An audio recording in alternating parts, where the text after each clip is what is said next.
Evening అయిందంటే చాలు పొట్టలో స్నాక్స్ పడకపోతే ఆ పూట గడవనే గడవదు. ఇలా అనుకునే వాళ్ళ కోసమే నేను ఈ వీడియో అయితే చేశాను, potato rings. So potato rings చేసుకోవడం చాలా ఈజీ, ప్రాసెస్ చాలా ఈజీ, ఇంగ్రీడియంట్స్ చాలా తక్కువ, టేస్ట్ మాత్రం చాలా అద్భుతంగా ఉంటుంది. సో ఎండ్ వరకు చూడండి, ఈ వీడియోని ఎక్కడ కూడా స్కిప్ చేయొద్దు. హలో అండి, నమస్తే, welcome back to food is life. నేను మీ స్వాతిని. ఈరోజు నేను చెప్పబోయే ఒక స్నాక్ ఐటమ్ వచ్చేసి పొటాటో రింగ్స్. ఎలా ప్రిపేర్ చేసుకుందామో చూసేద్దామా. ఫస్ట్ అయితే పొటాటోస్ని పీల్ చేసేసుకుని ఇలా తీసుకున్నాను. మీకు ఎంత కావాలి అనుకుంటే అంత క్వాంటిటీలోకి తగ్గట్టుగా సైజు అండ్ అలాగే క్వాంటిటీకి తగ్గట్టుగా తీసుకోండి పొటాటోస్ని. వాటిని ఇలా ముక్కలుగా కట్ చేసేసుకుని ఒక గిన్నెలోకి అయితే ట్రాన్స్ఫర్ చేసేసుకుంటున్నాను.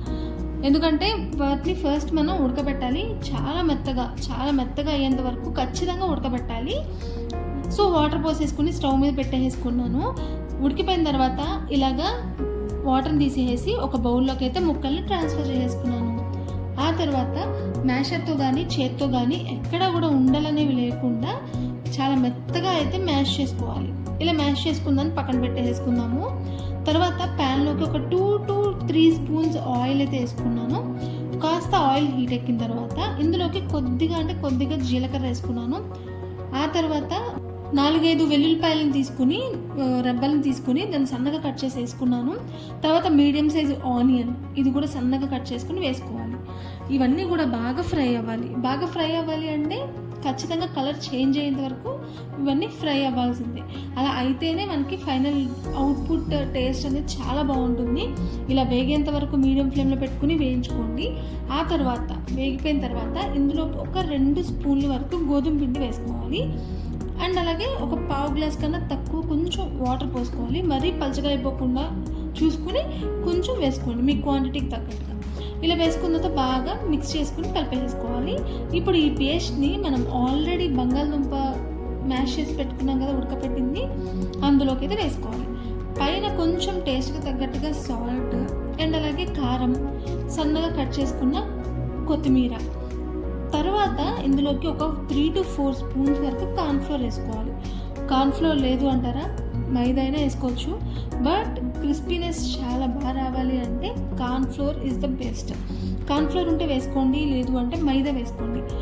సో ఫైనల్ కన్సిస్టెన్సీ ఇలా వచ్చేంత వరకు ఖచ్చితంగా కలుపుకోవాలి. కన్సిస్టెన్సీ చూస్తున్నారు కదా, మరీ పలచగా అయిపోకూడదు, మరీ తిక్కగా కూడా ఉండకూడదు. ఇప్పుడు మ్యాట్ని తీసుకుని పైన కొంచెం పొడి పిండి అయితే జల్లుకున్నాను. మనం పిండి మొత్తాన్ని కూడా తీసేసుకుని ఇలా రోల్లా అయితే చేసుకోవాలి.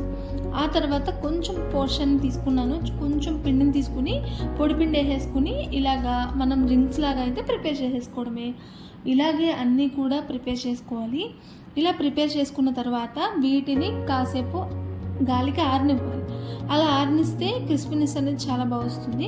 ఇలా ఆరిపోయిన తర్వాత మనం ఆయిల్ని బాగా హీట్ చేసుకుని తర్వాత స్టవ్ అనేది లో flame to medium flame adjust చేసుకుంటూ ఇవన్నీ కూడా వేసుకుని వేయించుకోవాలన్నమాట.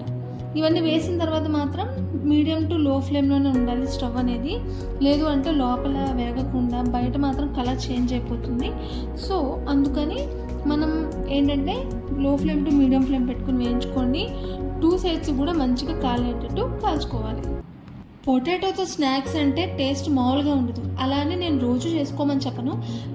పొటాటో తినడం కూడా అన్హెల్దీ కాబట్టి మీరు ఎప్పుడైనా చేసుకోవాలి తినాలి అనుకుంటే ఇలా అయితే ఒకసారి ట్రై చేయండి.